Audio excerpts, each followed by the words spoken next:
Assalamualaikum warahmatullahi wabarakatuh. Perkenalkan,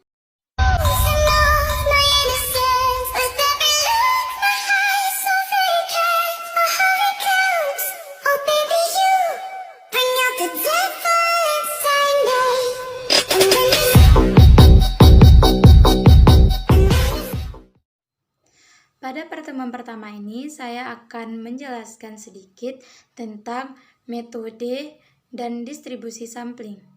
Ada beberapa tahapan-tahapan yang akan saya bahas di sini. Yang pertama yaitu pengantar, metode, dan distribusi sampling. Pada bab ini membahas tentang statistik deskriptif yang digunakan untuk menggambarkan atau mendeskripsikan data yang telah terkumpulkan menjadi sebuah informasi seperti pengukuran terpusat, pengukuran penyebaran, angka indeks, dan penyajian data yang baik dan tepat. Contoh, peningkatan pendapatan. Server ekonomi sosial status atau SES merupakan upaya untuk mengetahui bagaimana masyarakat dapat meningkatkan pendapatannya sehingga masuk ke kelas menengah atas. Yang kedua, yaitu pengaruh penurunan suku bunga di Bank Indonesia. Penurunan SBI hingga di bawah 8% diikuti dengan penurunan suku bunga di perbankan. Ini bermanfaat bagi investor untuk mengembangkan usahanya dengan memanfaatkan kredit bank. Yang ketiga, produk prasadana. 6 tahun terakhir, mulai dari tahun 2008 sampai 2013, kondisi ekonomi makro Indonesia tidak stabil karena dipengaruhi oleh krisis ekonomi global. Mulai dari BBM naik, gas, hingga gaji naik turun buruh. Gaji buruh naik turun. Yang keempat, televisi atau periklanan. Dari keempat kasus di atas menggambarkan dua kecenderungan dalam memperoleh nilai karakteristik. Yang pertama, melibatkan seluruh anggota atau populasi untuk mendapatkan primer. Yang kedua, melibatkan sebagian dari seluruh anggota atau sampel. Lanjut ke pengertian populasi dan sampel. Populasi adalah kumpulan dari semua kemungkinan orang-orang, benda-benda, dan ukuran lain yang menjadi objek perhatian atau kumpulan seluruh objek yang menjadi perhatian. Populasi terbagi menjadi dua. Yang pertama populasi terbatas dan yang kedua populasi tidak terbatas. Populasi terbatas unsurnya terbatas berukuran N. Contohnya perusahaan perbankan dan perusahaan reksadana tadi. Populasi non terbatas adalah suatu populasi yang mengalami proses sehingga terus-menerus sehingga ukuran N menjadi tidak terbatas. Contohnya, penikmat musik Indonesia. Next, sampel. Sampel adalah suatu kegiatan dari populasi tertentu yang menjadi perhatian. Sampel terbagi menjadi dua, yaitu probabilitas dan non-probabilitas. Probabilitas merupakan suatu sampel yang dipilih sedemikian rupa dari populasi sehingga masing-masing anggota memiliki probabilitas atau peluang yang sama untuk dijadikan sampel. Sedangkan non-probabilitas adalah suatu sampel yang dipilih sedemikian rupa sehingga masing-masing anggota tidak memiliki probabilitas atau peluang yang sama untuk dijadikan sampel. Kurang lebih seperti ini hubungan antara sampel dan populasi. Selanjutnya kita akan membahas tentang metode penarikan sampel. Metode penarikan sampel terbagi menjadi dua. Yang pertama, metode probabilitas sampling. Yang kedua, non-probabilitas sampling. Metode probabilitas sampling adalah metode penarikan sampel yang memberikan kesempatan yang sama untuk setiap anggota untuk menjadi sampel. Sedangkan non-probabilitas sampling adalah metode yang tidak semua anggota populasi memiliki probabilitas yang sama untuk menjadi sampel. Lanjut, kurang lebih seperti ini skema metode penarikan sampel. Di dalam skema metode penarikan sampel terdapat dua metode pengambilan sampel. Yang pertama, sampel probabilitas terdapat tiga pula. Yang pertama, penarikan sampel acak sederhana. Yang kedua, penarikan tertentu sampel acak tertentu. Yang ketiga, penarikan sampel scalar. Dan ada lagi sampel non-probabilitas, terdapat 4. Yang pertama, penarikan sampel sistematik. Yang kedua, penarikan sampel kuota. Yang ketiga, penarikan sampel populatif. Yang keempat, snowball sampling. Simple random sampling atau sistem acak sederhana adalah pengambilan sampel dari populasi secara acak tanpa melihat strata yang ada dalam populasi, dan setiap anggota memiliki kesempatan yang sama untuk menjadi sampel. Yang kedua, sistem kocok. Sistem kocok ini sama seperti sistem arisan. Yang ketiga, penggunaan tabel cetak. Memilih sampel untuk dengan menggunakan tabel cetak. Tapi terlebih dahulu harus ditentukan titik awal. Next. Kurang lebih seperti ini contoh pengambilan 4 sampel dari 40. Lanjut ke stratified random sampling atau sampel acak struktur. Penarikan sampel secara acak struktur dilakukan dengan berbagai anggota populasi dalam beberapa subkelompok yang disebut dengan strata. Lalu suatu sampel dipilih dari beberapa stratum. Lanjut, kurang lebih seperti ini proses stratifikasi, seperti gambar di atas. Jika kita dihadapkan dengan pertanyaan, jika diminta sampel sebanyak 10 buah, maka berapa sampel yang diambil dari tiap kelompok? Kurang lebih seperti ini jawabannya. Lanjut, cluster sampling terbagi menjadi 3. Yang pertama, penarikan cluster sampling adalah teknik pengambilan sampel dari kelompok yang lebih kecil atau yang disebut dengan cluster dari sebuah populasi yang besar dan tersebar luas. Yang kedua, anggota dalam setiap cluster bersifat tidak homogen, berbeda dengan anggota dalam populasi struktur. Yang ketiga, anggota klaster mirip dengan anggota populasi, namun dengan jumlah yang lebih sedikit.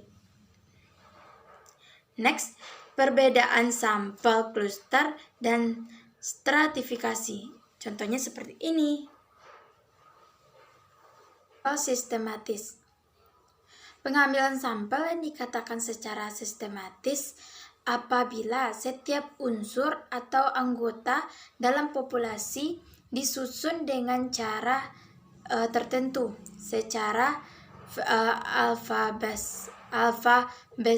alfabetis dari awal, dari kecil ke besar atau dari besar ke kecil. Kemudian dipilih titik awal secara acak, lalu setiap anggota ke kelompok populasi dipilih sebagai sampel. Ada contoh seperti ini. Apabila akan dipilih 5 sampel dari 40 perusahaan, maka ada 3 cara. Yang pertama, memberikan nomor urut, misalnya dari aset terbesar sampai aset terkecil atau sebaliknya. Yang kedua, memberikan jarak. Misalnya, karena sampelnya 40 dan sampel yang akan diambil jumlahnya 5, maka jarak antara sampel adalah 8. Nomor 3, nomor sampel 1, 9, 17, 25, 33. Jarak antara sampel itu adalah 8. Kuota, purposive, dan snowball sampling. Kuota sampling adalah pengambilan sampel dari populasi yang mempunyai ciri-ciri tertentu sampai tujuan atau kota yang diinginkan terpenuhi. Dan nomor 2, purposive sampling. Penarikan sampel dengan pertimbangan tertentu yang berdasarkan pada kepentingan dan tujuan penelitian. Contohnya begini. Penelitian yang dilakukan terhadap 1000 kakak. Penghuni rumah susun yang diperlukan 50 kakak. Sampel dengan kategori umur 30 sampai 50 dengan jumlah penghasilan 1 juta sampai 2 juta per bulan. Hanya memiliki 2 anak. Itu purposive sample. Yang nomor 3, snowball sampling. Penarikan sampling ini dilakukan dengan menentukan sampling pertama. Sampel berikutnya ditentukan berdasarkan informasi dan sampel pertama dan seterusnya hingga sampel yang diperlukan cukup. Next, sampling error atau kesalahan sampling. Ada 3. Yang pertama, dalam penarikan kesimpulan. Indikator sampling atau statistik diharapkan mewakili indikator populasi atau parameter.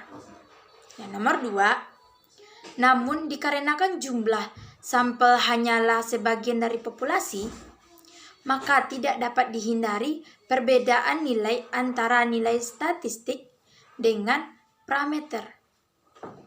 Yang nomor 3, perbedaan antara nilai statistik sampel dengan nilai parameter dari populasi tersebut disebut dengan sampling error. Baiklah, kita akan mencoba untuk menyelesaikan sebuah contoh. Contohnya seperti ini. Contohnya, Bank Indonesia ingin melihat kinerja dari 5 bank daerah dengan melihat laba yang diperoleh selama tahun 2015. Dengan hanya mengambil sampel sebanyak 2 bank saja. Hitunglah kesalahan sampel yang mungkin terjadi akibat dari proses pengambilan sampel tersebut. Bank DKI Jakarta, Bank Jogja, Bank Kalbar, dan Bank Jabar, sekalian bank sumber. Kita akan menyelesaikan permasalahan yang di atas.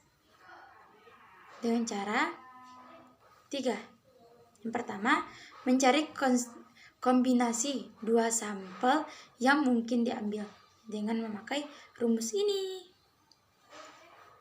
Yang kedua, menghitung rata-rata dari setiap kombinasi yang mungkin dan rata-rata dari kombinasi populasi. Yang ketiga, menghitung sampling error. Jadi, kira-kira seperti inilah tabelnya.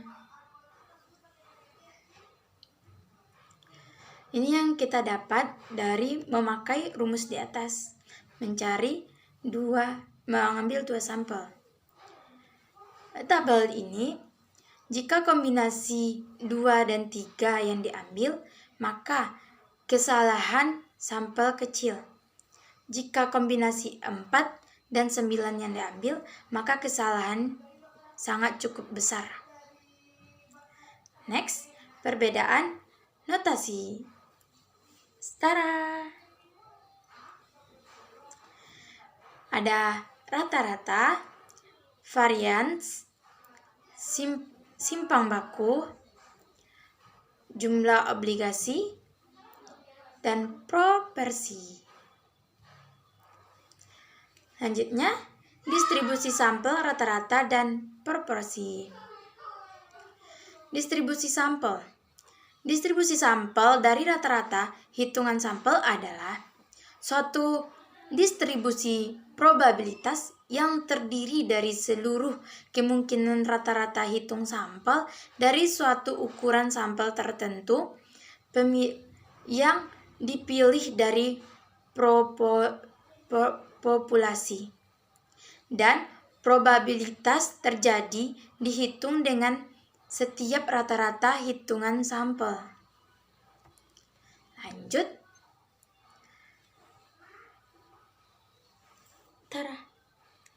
Ada tabel Bank Lipo, BRI, Maybank, Bank Jateng, BTPN. Dari tabel atas ditentukan A. Berapa nilai rata-rata populasi? B. Hitung nilai rata-rata simpel apabila ditarik 2 simpel dari 5 bank yang ada. C.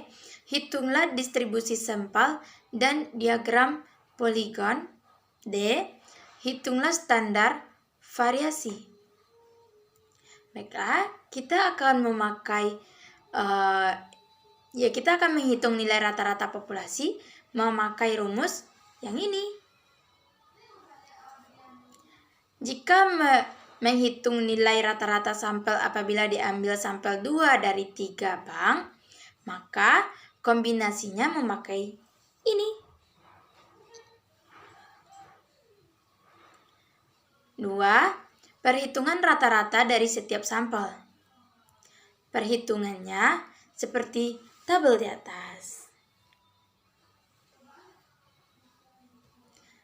Nomor 3, nilai rata-rata sampel. Kita memakai rumus ini ya guys. Diketahui nilai rata-rata populasi adalah 4 dan nilai rata-rata sampel adalah 4. Dapat disimpulkan bahwa nilai parameter sama dengan statistik. Yang C, distribusi sampling. Memakai ini. Ini tabelnya. Tabel ini menjelaskan tentang distribusi sampling. Distribusi probabilitas dalam bentuk poligon. Seperti ini grafiknya populasi dan sampel. Perbedaan antara populasi dan sampel. Populasi lumayan meningkat, sedangkan sampel hanya melengkung sedikit. Yang D, standar variasi populasi di rumus. Ini ya guys, rumusnya. Kita akan menghitung seperti ini. tabelnya.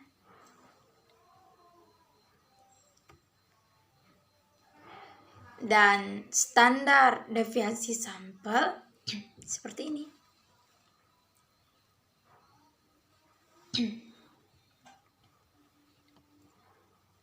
Menentukan jumlah sampel penelitian. Sekianlah penjelasan dari saya.